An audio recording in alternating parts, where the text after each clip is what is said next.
Subscribe कीजिए ध्येय IAS channel को और बेल आइकन को दबाइए लेटेस्ट वीडियो सबसे पहले देखने के लिए।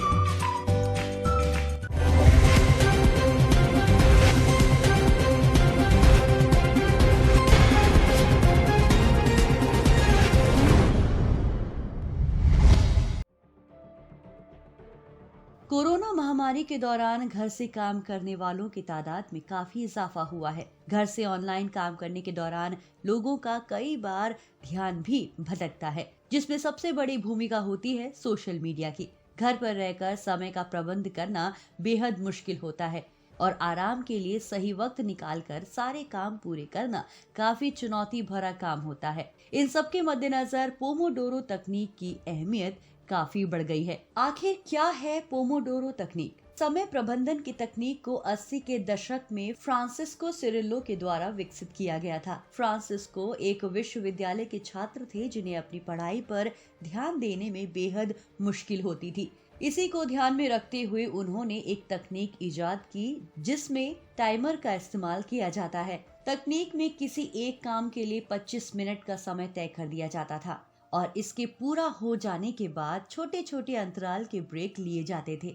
इस तरह से इस टाइमर का इस्तेमाल काम को छोटे छोटे भागों में बांटने में किया जाता था।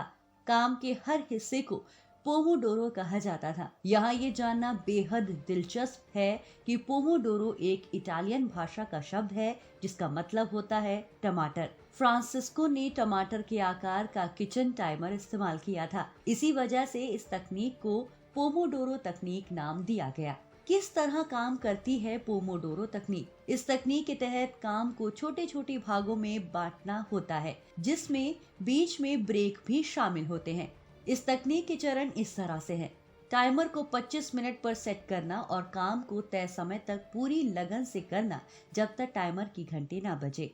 जब अंतराल समाप्त हो जाए तब एक पोमोडोरो को गिना जाता है और इस दौरान किए गए काम को रिकॉर्ड कर लिया जाता है। इसके बाद 5 मिनट का ब्रेक लिया जाता है और ब्रेक के दौरान शरीर को आराम दिया जाता है। 4 पोमोडोरो के बाद एक लंबा ब्रेक लिया जाता है जिसमें 15 से 30 मिनट का ब्रेक लिया जाता है। उत्पादकता के लिए क्यों अच्छी है पोमोडोरो तकनीक? इस तकनीक को उत्पादकता के लिए काफी मुफीद माना गया है, जिसकी वजह ये है कि इससे किसी भी व्यक्ति को कार्य विशेष पर ध्यान केंद्रित करने का मौका मिलता है और इस दौरान वो ब्रेक भी ले सकता है। इस समय प्रबंधन की तकनीक से न सिर्फ काम की उत्पादकता बढ़ती है बल्कि व्यक्ति की कार्य क्षमता में भी इजाफा होता है।